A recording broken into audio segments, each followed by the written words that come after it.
दोस्तों स्वागत है एक बार फिर से नए वीडियो में आप सभी का। तो आज हम लोग सीखेंगे रूट वाली संख्या का गुणा कैसे किया जाता है, रूट संख्या का गुणा कैसे करते हैं। तो यहाँ पर देख पा रहे हैं हमने 7 सवाल लिखे हुए हैं। यहाँ पर सभी सवाल जो हैं अलग अलग प्रकार के यहाँ पर हमने लिखे हुए हैं। चलिए दोस्तों, शुरुआत करने से पहले थोड़ा बेसिक सीख लेते हैं।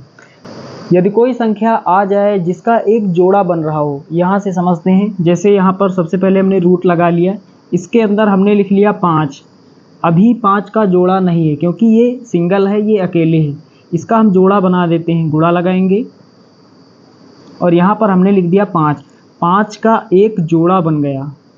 दो संख्याओं को मिलाकर, दो चीज़ों को मिलाकर, दो वस्तुओं को मिलाकर एक जोड़ा बनता है, ये आप सभी लोग जानते हैं। तो यहाँ पर 5 का जोड़ा बन रहा है। तो जब किसी संख्या का जोड़ा बन रहा हो और वो संख्या अंडर रूट में हो, रूट के अंदर हो, तो वो संख्या एक बार लिख लेते हैं। रूट हटाकर वो संख्या एक बार लिख लेते हैं। यहाँ पर 5 का जोड़ा बनना है तो 5 को लिखेंगे और यहाँ पर रूट नहीं लगाएंगे। तो यहाँ पर ये आंसर हो जाएगा। ये कैसे हो जाता है, चलिए ये भी सीख लेते हैं। दोस्तों यहाँ पर रूट लगाएंगे। 5 गुणा 5 कितना होता है? 25 होता है। यदि हम 5 गुणा 5 करें तो कितना होगा? 25 हो जाएगा। अब हम 25 को क्या लिख सकते हैं? 25 को हम लिख सकते हैं 5 का स्क्वायर। ये लिख सकते हैं 5 का स्क्वायर कितना होता है? 25 होता है। उसके बाद रूट का मान कितना होता है? रूट की वैल्यू क्या होती है? जैसे यहाँ पर रूट यहाँ पर हमने लगा दिया, इसका मान होता है घात में 1/2। घात में 1/2। 1/2 इस रूट का मान होता है, इस रूट की वैल्यू होती है। पावर में, हमें पावर में लिखना है, रूट को हटाकर 1/2। तो यहाँ पर पहले 5 का स्क्वायर लिख लेंगे, रूट को हटाकर पावर में लिखेंगे तो ब्रैकेट लगाएंगे छोटा वाला, और पावर में लिखेंगे, घात में लिखेंगे 1/2। यहाँ पर 2 के नीचे कुछ नहीं, 1 मान सकते हैं, ऐसे मान लेते हैं यहाँ पर। तो अब क्या करते हैं? गुणा करा देते हैं। तो नीचे कुछ नहीं, 1 मान सकते हैं। अब गुणा कर देते हैं तो ऊपर वाली संख्या का गुणा ऊपर वाली संख्या के साथ होगा, 2 का गुणा 1 के साथ होगा। पहले 5 लिखेंगे, 2 का गुणा 1 के साथ, 2 1 के 2, और बटे का निशान लगाएंगे। 1 का गुणा 2 के साथ होगा तो 1 का पहाड़ा 2 बार पढ़ेंगे, 2 आएगा। ऊपर नीचे वही संख्या है तो यहाँ पर इसे काट देंगे, यहाँ से ये कट जाएगा। यहाँ पर क्या बचेगा? 5। पावर यहाँ कुछ नहीं, 1 बचेगी, तो 1 लिखा नहीं जाता, सिर्फ यहाँ कितना बचेगा? 5। यहाँ पर डायरेक्ट हम इस प्रकार से कर सकते हैं कि जब रूट के अंदर कोई संख्या का जोड़ा बन जाए तो रूट से बाहर एक बार वो संख्या लिख लेते हैं और रूट फिर नहीं लगाते हैं। यहाँ पर देख पा रहे हैं, यहाँ पर भी 5 आंसर आया। तो इस प्रकार से होता है, डायरेक्ट आप इस प्रकार से लिख सकते हैं, ये सारा कुछ करने की ज़रूरत नहीं पड़ती है। चलिए अब शुरुआत करते हैं। तो यहाँ पर पहला सवाल हमने लिख लिया, हमें √3 का गुणा करना है √3 के साथ, √3 का गुणा करना है √3 के साथ। कैसे गुणा करेंगे? बहुत ही आसान है। सबसे पहले यहाँ देखेंगे रूट लगा हुआ है या नहीं, तो रूट यहाँ पर लगा हुआ है। जो संख्या यहाँ पर लिखी है इस पर रूट लगा है, यहाँ पर जो संख्या है उस पर रूट लगा हुआ है। तो क्या करते हैं, एक बार रूट पहले लगा लेते हैं। अब रूट के अंदर क्या लिखेंगे? दोनों संख्याओं को लिख देंगे। रूट के अंदर दोनों संख्याओं को लिख देंगे, बीच में गुणा लगाकर। पहले ये 3 हम यहाँ लिख लेते हैं, गुणा लगाएंगे, और उसके बाद ये वाला 3 यहाँ लिख लेते हैं। अब यहाँ पर देख पा रहे हैं रूट के अंदर जोड़ा बनना है 3 का। 3 है रूट के अंदर और इस 3 का जोड़ा बनना है। हमने क्या बताया, जब किसी संख्या का जोड़ा बन जाता है रूट के अंदर तो रूट से बाहर वो संख्या एक बार लिखते हैं। यहाँ पर कितना लिखेंगे? 3। रूट नहीं लगाएंगे, ये हमारा आंसर हो जाएगा। चलिए अगला सवाल, यहाँ पर सवाल नंबर 2। यहाँ पर सवाल नंबर हमने 2 लिख लिया है।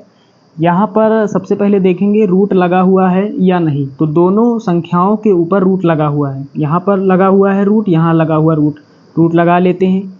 यहाँ पर अब जो दोनों संख्याएं हैं इनको रूट के अंदर लिख लेते हैं गुणा के रूप में। 2 लिखेंगे, गुणा लगाएंगे, और ये 3 लिखेंगे, हमने लिख दिया। यहाँ पर देख पा रहे हैं जोड़ा नहीं बन रहा है, 2 सिंगल है, अकेले है, 3 अकेले है, तो जोड़ा नहीं बनना है। तो यहाँ पर रूट हटेगा नहीं, तो रूट यहाँ लगा लेंगे, दोनों को गुणा कर देंगे। 3 का टेबल 2 बार मतलब पहाड़ा पढ़ेंगे, 3 दूना 6 या 2 तिहाई 6, यहाँ 6 हो जाएगा। ये हमारा आंसर हो जाएगा। चलिए अब सवाल नंबर 3 इसे हल करते हैं। तो साथियों सवाल नंबर 3 हमने लिख लिया है। रूट 5 का गुणा करना है रूट 2 के साथ। कैसे करेंगे? बिल्कुल उसी प्रकार, रूट लगा हुआ है दोनों में, रूट एक बार लगा लेंगे। अब इसी के अंदर दोनों संख्याओं को लिख देंगे। 5 लिखेंगे, गुणा लगाएंगे और ये 2 लिखेंगे। यहाँ पर देखेंगे जोड़ा तो नहीं बनना है, यहाँ पर देख पा रहे हैं किसी भी संख्या का जोड़ा नहीं बनना है, दोनों संख्याएं सिंगल हैं। रूट लगाएंगे, दोनों को गुणा कर देंगे, 5 गुणा 2, 5 दूना 10, ये हमारा आंसर हो जाएगा। चलिए सवाल नंबर 4 यहाँ लिख लेते हैं। चलिए दोस्तों सवाल नंबर 4 हमने यहाँ पर लिख लिया है। कैसे हल करेंगे? बहुत ही आसान है, बहुत ही सिंपल है। रूट लगा हुआ है दोनों में, रूट लगा लेंगे, अंदर दोनों संख्याओं को लिख देंगे। रूट के अंदर 4 गुणा लगाएंगे और 4, ये वाला 4 गुणा लगाया हमने और ये वाला 4। क्या करेंगे? यहाँ पर देख पा रहे हैं जोड़ा बन रहा है, 4 का जोड़ा बन रहा है, तो रूट हट जाएगा। एक बार संख्या लिख लेंगे, जिस संख्या का जोड़ा बनना है, 4 का जोड़ा बनना है, 4 को एक बार लिख लेंगे। ये 4 यहाँ पर आंसर हो जाएगा। चलिए अब सवाल नंबर 5 हल करते हैं। तो यहाँ पर सवाल नंबर 5 हमने लिख लिया है। कैसे हल करेंगे? यहाँ पर देख पा रहे हैं रूट के बाहर संख्या यहाँ पर 2 है, यहाँ पर रूट के बाहर कुछ नहीं, यहाँ पर कुछ नहीं, तो 1 मान सकते हैं। हर संख्या का गुणांक 1 होता है, हर संख्या को 1 से गुणा कर सकते हैं। तो रूट 3 को भी 1 से हम गुणा कर सकते हैं, कोई फर्क नहीं पड़ेगा। अब क्या करेंगे? रूट के बाहर जो संख्याएं हैं उनको हम आपस में गुणा कर लेंगे। 2 का पहाड़ा पढ़ेंगे एक बार, 2 का गुणा 1 से करेंगे, 2 1 के 2 हो जाएगा।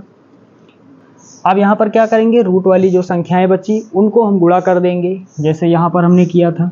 पहले रूट लगा लेंगे, दोनों में लगा हुआ है। अब क्या करेंगे?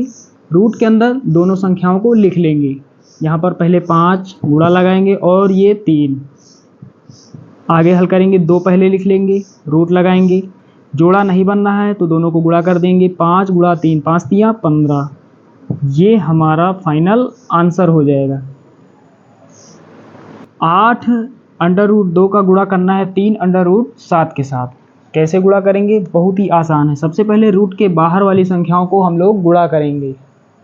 यहाँ पर 8 है, यहाँ पर 3 है, दोनों को गुणा करेंगे। गुणा करने का मतलब पहाड़ा पढ़ेंगे। 8 का पहाड़ा 3 बार या फिर 3 का 8 बार, कितना होगा? 24 होगा। अब रूट यहाँ है, रूट यहाँ है, रूट लगा लेंगे। रूट के अंदर दोनों संख्याओं को लिख लेंगे, 2 लिखेंगे, गुणा लगाएंगे और ये 7 लिखेंगे। अब यहाँ पर कितना होगा? 24 होगा। रूट लगाएंगे, जोड़ा नहीं बनना है, दोनों को गुणा कर देंगे, 7 दूना 14, ये हमारा फाइनल आंसर हो जाएगा। तो चलिए दोस्तों लास्ट और अंतिम सवाल हल करते हैं। बहुत ही आसान सवाल है। कैसे हल करेंगे? चलिए सबसे पहले रूट के बाहर जो संख्याएं हैं उनको हम गुणा करेंगे। यहाँ पर रूट के बाहर कुछ नहीं दिया गया, यहाँ पर कुछ नहीं दिया गया है, 1 1 मान सकते हैं। 1 यहाँ मान लेंगे, रूट के आगे 1 यहाँ मान लेंगे। अब रूट के बाहर वाली संख्याओं को आपस में गुणा कर देंगे। 7 का पहाड़ा एक बार पढ़ेंगे, 7 1 के 7, यहाँ 7 हो जाएगा। फिर 7 का पहाड़ा एक बार पढ़ेंगे, 7 ही रहेगा। 1 से कोई फ़र्क नहीं पड़ता है, जैसा कि यहाँ देख पा रहे हैं। 1 यहाँ लिखा हमने, 1 यहाँ लिखा और 7 से गुणा हमने किया, कोई फ़र्क नहीं पड़ा। यहाँ पहले 7 था तो यहाँ पर भी 7 है। अब क्या करेंगे? जो संख्याएँ बची उनमें रूट लगा हुआ है, यहाँ रूट लगा हुआ है, रूट यहाँ, रूट यहाँ, रूट लगा लेंगे। सभी संख्याओं को अंदर लिख लेंगे। 2 को पहले लिखेंगे, गुणा लगाएंगे, इस 2 को लिखेंगे, गुणा लगाएंगे और इस 2 को लिखेंगे। चलिए अब इसे हल करते हैं। सबसे पहले यहाँ 7 लिख लेंगे, यहाँ पर जोड़े से एक संख्या बाहर लिख लेंगे। ये जोड़ा यहाँ पर बन रहा है, देख पा रहे हैं। 2 संख्याओं को मिलाकर, 2 चीज़ों को मिलाकर, 2 वस्तुओं को मिलाकर एक जोड़ा यहाँ बनता है, तो यहाँ पर 2 का जोड़ा बन रहा है। इससे 1 बाहर लिखेंगे, मतलब एक बार इस संख्या को बाहर लिखेंगे, तो 2 का जोड़ा बनना है, 2 को लिख लेंगे बाहर। यहाँ कुछ नहीं आगे तो गुणा लगा लेंगे और इससे 2 मिलेगा हमें, 2 लिख लेंगे। इसका जोड़ा नहीं बनना है तो इसके ऊपर रूट लगा ही रहेगा। रूट से बाहर वही संख्या आती है जिसका जोड़ा बन रहा हो। यहाँ पर इस 2 का जोड़ा नहीं बनना है, ये सिंगल है, तो इसके ऊपर रूट लगा देंगे और यहाँ अंदर संख्या को लिख लेंगे। अब क्या करेंगे, गुणा कर देंगे। 7 गुणा 2, 7 दूना 14 होता है और रूट 2, ये हमारा फाइनल आंसर हो जाएगा। तो साथियों उम्मीद करता हूँ कि यहाँ पर आप सभी को अच्छे तरीके से समझ में आ गया होगा। चलिए दोस्तों मिलते हैं नेक्स्ट वीडियो में, तब तक के लिए जय हिंद।